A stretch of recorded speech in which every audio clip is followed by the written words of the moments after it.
Hello guys, welcome back to TechDose, and in this video we will look at maximum number of events that can be attended, which is from Leetcode number 1353.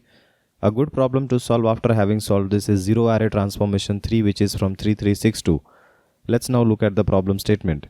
In this problem you are given an array of events where events at I equals start day I, comma end day I.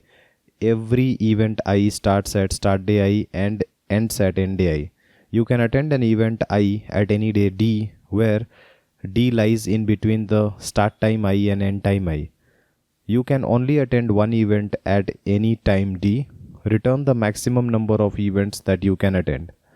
Now if you look at the first example, then in this case 3 event intervals are given, that means 1 to 2, and you are given 2 to 3 and 3 to 4. So if a person tries to attend the first event at time 1, the second event at time 2, the third event at time 3 or at 4, then he will be able to attend all the events, and therefore the answer is 3. If you look at the second example again, by doing certain assignment he will be able to attend all the 4 given events, and therefore the answer is 4.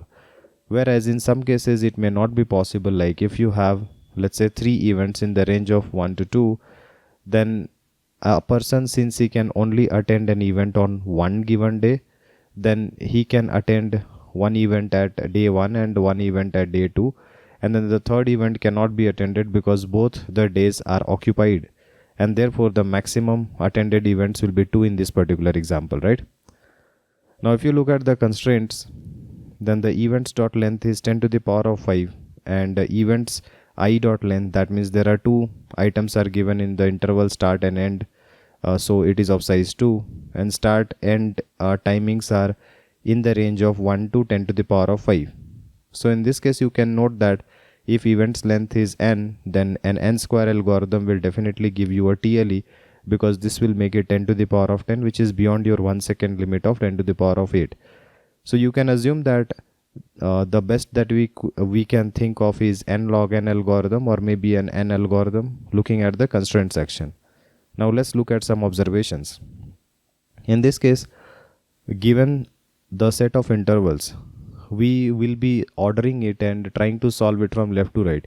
You can also try to solve it from right to left, but generally I do it from left to right. So I'll be sorting all the intervals based on the start point, and if 2 start points are same, that means you have 2 3 and 2 4, then 2 3 will come before 2 4 based on the endpoint, right? So this is the general sorting algorithm. You don't have to write a comparator for it. So given a set of intervals, just apply simple ascending order sorting, and you will be getting 2 3 2 3 2 4 and 3 4. 2 4 comes before 3 4 because it has a lower start point as compared to this 3, even though the interval size 3 4 is smaller, right?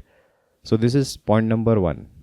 Point number 2 is to prioritize the smaller intervals while attending the event, because let's say there are 2 intervals, one is going from 2 to 3 and another one is going from 2 to 4.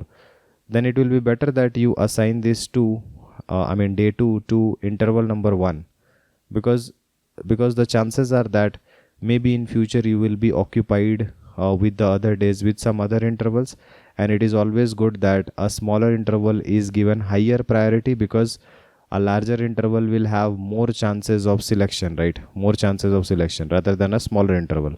So based on that, if you look at the intervals I1, I2, I3, the smallest intervals are I1 and I3, and they start at the same point as well. So when a person starts attending, then the time 2 can be given to interval number 1, and the time 3 can be assigned to interval number 3, so that the time 4 can be assigned to interval number 2, and this is the greedy maximum assignment. So the greedy assignment takes care of the smallest intervals for any time, and try to assign it with the available time. Okay. So in this case, if you do this assignment, we can attend all the 3 events, whereas if you don't follow this greedy approach, then you may end up assigning, let's say, time 2 for I2 and time 3 for, let's say, I1. Then I3 cannot be assigned, right? So we need to follow the greedy maximum assignment, and whenever we are solving the problem, as I mentioned, that we will be solving from left to right, that at any given point you have to maintain what is the end interval for that. That means if you look at 3 intervals, Okay, all are starting at 2, but which one will be picked first for assignment will depend on where they are ending. So the first interval is ending at 3, the second interval ending at 4, and the third interval ending at 3. So which one will be picked first? Either the first or the third interval, definitely not the second interval. So in this case, if you want to maintain the end interval and want to take the minimum end interval, then you can go with the min heap approach, where you can push all the end intervals as soon as you see the start of that interval. Okay, now let's see how to use the min heap to follow our greedy maximum assignment.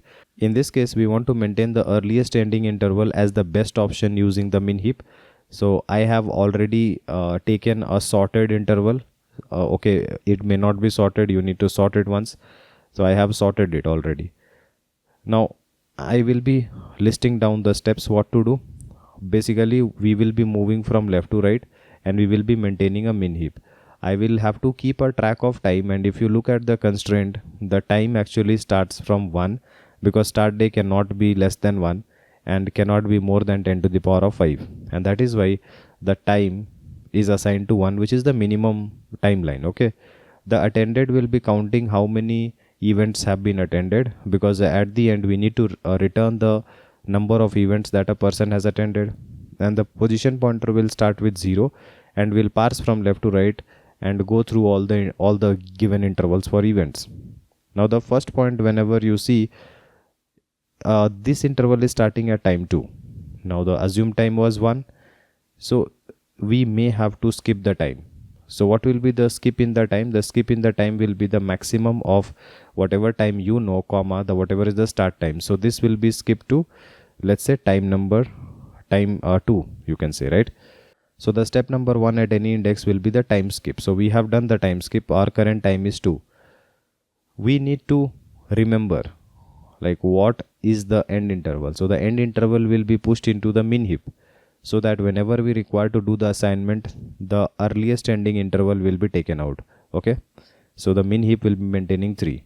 So we have added the event starting at the current time. This is step number 2. Step number 3 is to remove the events that have already ended in the past, because what may happen is you are looking at, let's say, time t equals to 4, but maybe some unassigned event was present from 1 to 3 that has ended at 3 already, and now since we are at 4, I should actually remove all the events that have expired but could not be assigned, and so they are still in the min heap. If an event can be assigned, they will be taken out from the min heap for assignment, and then if an event could not be assigned, they will still remain in the min heap, and so we need to take it out and say that okay, this could not be attended. So this is step number 3. Remove the already finished events from the min heap who couldn't be assigned. How do you know that the top of the heap will be the ones which will not be assigned? Because we are maintaining a min heap, right? So if an event ending at 3 is present, then this will be definitely coming first before any of the events ending after 3, right? So there are no events which have ended before the current time 2, so we cannot take anything out. Step number 4 is, at this given time, take out the top of the min heap, that is 3, and say that this particular event will be attended. So increment the attended count. Okay, and that is why we will be popping exactly one event. And since we are done with time 2, we will be going to the next time, which is time 3, by doing time plus plus. So we have gone to the next time. So our position will go to the next position as well.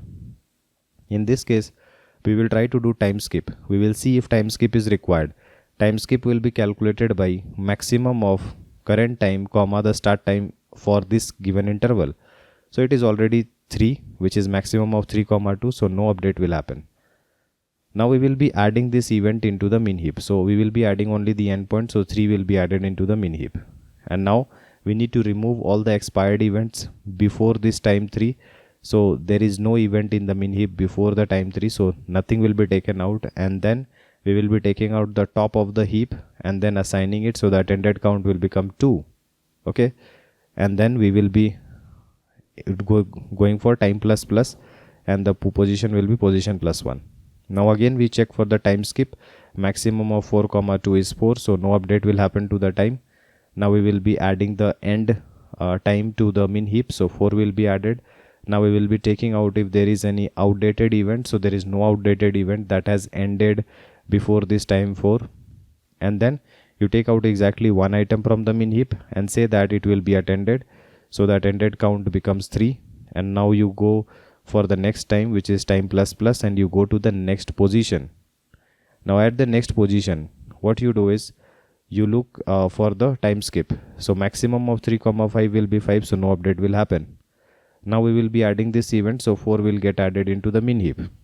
Now we will be removing all the outdated events. So if you start removing, then the current time is 5, and anything which has ended before this current time and could not be assigned will be removed.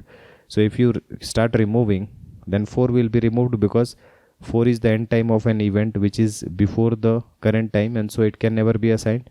So you remove it, and there are no more events to be removed, and so we will be just doing time plus plus, and we will be going to the next event. Now at this case, you see that the start time is 7 and our current time is 6. So do the time skip max of 6,7. This will be 7, right?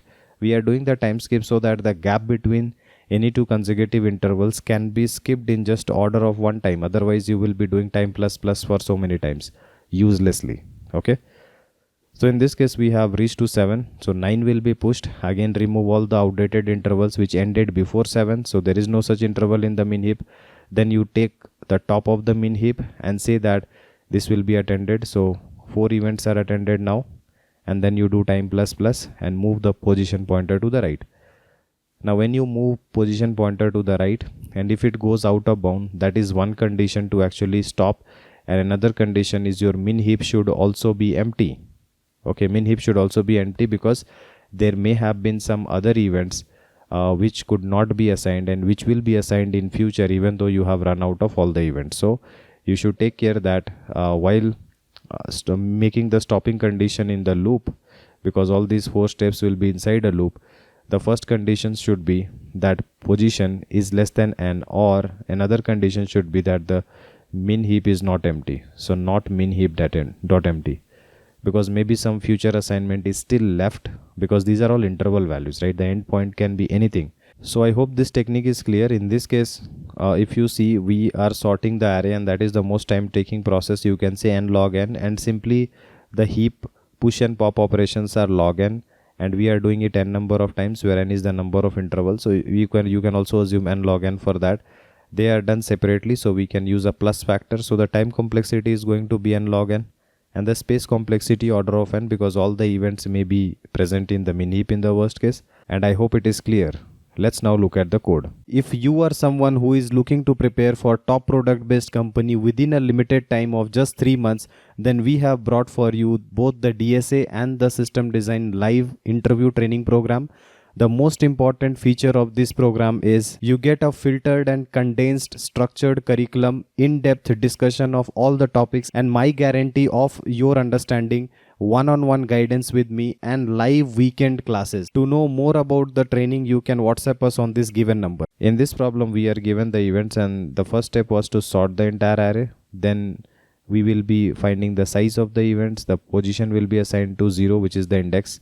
The time starts from 1 and the attended count starts from 0, and this is the min heap assignment. Now we will be iterating for all the 4 steps as mentioned, one by one. Step 1 was to do the time skip if required.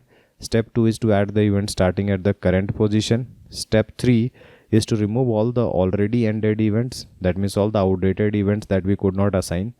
And then step 4 was to pop one event at the current time, saying that this particular event will be attended, and so we will do attended plus plus. Once we are done with the given time, we will do time plus plus to jump to the next time. Okay, so this is the entire code, and I hope it is clear. If you still have any doubt, then feel free to comment below, and I'll try to help you as soon as possible. See you guys in the next video. Thank you.